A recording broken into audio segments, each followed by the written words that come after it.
কোটা সংস্কারের দাবিতে আন্দোলনকারীদের ডাকা সারা দেশে কমপ্লিট শাটডাউন কর্মসূচি চলছে। এতে রাজধানীর সড়কে যানবাহন একেবারেই কম দেখা গেছে। এতে ভোগান্তিতে পড়েছেন যাত্রীরা। গন্তব্যস্থলে ব্যক্তিগত গাড়ি, সিএনজি এবং রিকশায় করে যাচ্ছেন অনেকেই। তবে বেলা বাড়ার সঙ্গে সঙ্গে রাস্তায় কিছু যানবাহন চলতে দেখা গেছে।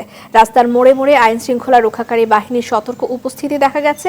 কমপ্লিট শাটডাউনে শুধু হাসপাতাল এবং জরুরি সেবা ছাড়া সবকিছু বন্ধ করে দেওয়ার কথা বলেছে বৈষম্য বিরোধী ছাত্র আন্দোলনের নেতারা। সড়কে অ্যাম্বুলেন্স, গণমাধ্যমের গাড়ি সহ জরুরি কাজে নিয়োজিত গাড়ি ছাড়া আর কোনো গাড়ি চলতে পারবে না বলে ঘোষণা দিয়েছে আন্দোলনরত শিক্ষার্থীরা। শাটডাউন কর্মসূচি বাস্তবায়ন করতে দেশের বিভিন্ন স্থানে সড়ক অবরোধ করেছে শিক্ষার্থীরা। আর এ সময় পুলিশ, যুবলীগ এবং ছাত্রলীগের সঙ্গে দফায় দফায় সংঘর্ষের ঘটনাও ঘটেছে। পরিস্থিতি নিয়ন্ত্রণে রাখতে সারা দেশে পুলিশের পাশাপাশি 229 প্লাটুন বিজিবি মোতায়েন করা হয়েছে।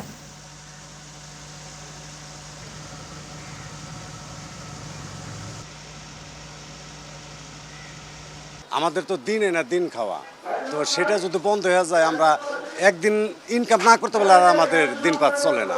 ওরা বলতেছে 24 ঘন্টা নাকি গাড়ি বন্ধ থাকবে। কী জন্য বন্ধ থাকবে এটা আমি বলতে পারছি না। এখন আমাদের তো যাওয়ার কোনো সুযোগই পাচ্ছি না, কিভাবে রোগী নিয়ে যাইব। যাত্রী না থাকলে আমরা ছাড়তেও পারতেছি না, আর অন্য পরিবহনও ছাড়তেছে না। দুর্ভোগ হচ্ছে, পাশাপাশি আসলে যেটা প্রত্যাশা, যে আন্দোলনের জন্য আজকে এই দুর্ভোগ, সেটাও সবার প্রত্যাশা। দর্শক, ঢাকা বিশ্ববিদ্যালয়ের পরিস্থিতি জানাবেন সহকর্মী সাকিবুর রহমান। ঢাকা বিশ্ববিদ্যালয়ে কিন্তু এখন একেবারেই থমথমে পরিস্থিতি। আইন শৃঙ্খলা রক্ষাকারী বাহিনীর সদস্যরা এখানে রয়েছেন, বিজিবি রয়েছে, পুলিশ রয়েছে, আনসার বাহিনী রয়েছে। ঢাকা বিশ্ববিদ্যালয়ের এলাকার যে চারপাশের যে গেটগুলো রয়েছে সবখানে কিন্তু পুলিশের ব্যারিকেড দেয়া রয়েছে। এখানে কোনো মানুষকে প্রবেশ করতে দেয়া হচ্ছে না।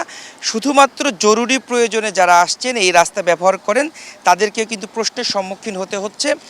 এইখানে যারা বিশেষ করে বিশ্ববিদ্যালয়ের কর্মকর্তা কর্মচারী রয়েছেন, তাদের আইডি কার্ড দেখে নিশ্চিত হয়ে তারপরে ভিতরে প্রবেশ করতে দেয়া হচ্ছে।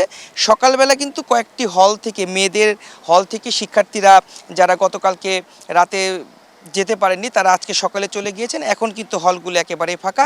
ছেলেদের হল কিন্তু গতকালকেই একেবারে ফাঁকা করে দেওয়া হয়েছিল, যেহেতু সময় বেঁধে দেওয়া হয়েছিল সন্ধ্যা 6টা। এর মধ্যেই কিন্তু শিক্ষার্থীরা সেখান থেকে চলে যান। এবং বর্তমানে টিএসসির অবস্থা বা পুরো ঢাকা বিশ্ববিদ্যালয়ে কিন্তু শুধুমাত্র আইন শৃঙ্খলা রক্ষাকারী বাহিনীর সদস্যরাই রয়েছেন এবং তারা সতর্ক অবস্থানে রয়েছেন। এছাড়াও আমরা ঢাকা বিশ্ববিদ্যালয়ের আশপাশের যে এলাকা রয়েছে, science lab, Dhaka college, Nilkhet area, সেখানেও আমরা গিয়েছিলাম। এখন পর্যন্ত সেখানেও কোনো ধরনের অপ্রীতিকর ঘটনার আমরা দেখিনি। এছাড়াও কিন্তু নিউ মার্কেট সহ নিউ মার্কেট এলাকার যে কয়েকটি মার্কেট রয়েছে সেগুলো কিন্তু বন্ধ রাখা হয়েছে। সেখানকার যারা দোকানিরা রয়েছেন সেখানে তারা এসেছেন এবং তাদেরকে বলা হয়েছে যে এখন পর্যন্ত দোকান বা মার্কেট খোলার কোনো সিদ্ধান্ত হয়নি। সিদ্ধান্ত হলে তাদেরকে জানানো হবে, কিছুক্ষণ তাদেরকে অপেক্ষা করতে বলা হয়েছে। এবং সেই যে রাস্তাগুলো রয়েছে সেখানে কিন্তু যানবাহনের চলাচল কিছুটা কম রয়েছে। অফিসগামী যে সকল মানুষ রয়েছে তারাই শুধু বেরিয়েছেন, জরুরি প্রয়োজনের বাইরে কিন্তু মানুষজন আমরা অনেকটাই কম দেখেছি। সব মিলিয়ে বলা চলে যে ঢাকা বিশ্ববিদ্যালয়ে এখন থমথমে পরিস্থিতি বিরাজ করছে। রিদওয়ানা। যারা ছিলেন সাকিবুর রহমান ঢাকা বিশ্ববিদ্যালয় থেকে।